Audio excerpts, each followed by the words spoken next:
In this video, we're going to look at how to recreate an object within TinkerCAD, converting what we can see on isometric graph paper into a three-dimensional object which could be put on the 3D printer.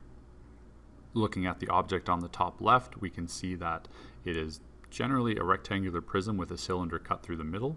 And if we assume that each dot represents 10 millimeters on the isometric graph paper, we can see that this shape is 40 by 40 on the front face, so 40 millimeters tall by 40 millimeters wide, and 10 millimeters deep. We can also see that a cylinder is cut through and centered on the horizontal and vertical axis. The cylinder has a diameter of 20 millimeters. Jumping into TinkerCAD, we can recreate those two shapes by dragging out a cube and a cylinder from the toolbox and resizing them to meet our dimensions. As a reminder, if I click on the cube, we can use the black little blocks to alter the dimensions. And remember, they work sort of at a 90-degree angle to each other. So if I want the depth of 10, I would click this one and I can edit the number. If I want the front face, I can click the one here on the bottom right and edit the front number. So we have 40 by 40 tall and by 10 deep.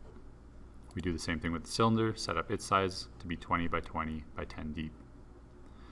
We can then use our selection tool. Reminder, our selection tool only needs to touch a piece of the object that we're trying to select. So I need a piece of the cylinder and a piece of the rectangular prism. And when I select them, I can then come up to the top right here and use my align tool. The align tool allows you to align on the three axes, the X, Y, and Z. And what we're going to do is use the center alignment to align everything together. So first we'll bring the cylinder up, we'll then bring the cylinder over, and then we will make sure that the cylinder is lined up into the object to cut the hole in. And you just got a preview of the next shape that we're building. So what we're going to do now is select the whole shape and then hit group and confirm that that is the shape that matches up with the top left one here. Join me in the next video to see how we recreate this complex shape over to the right.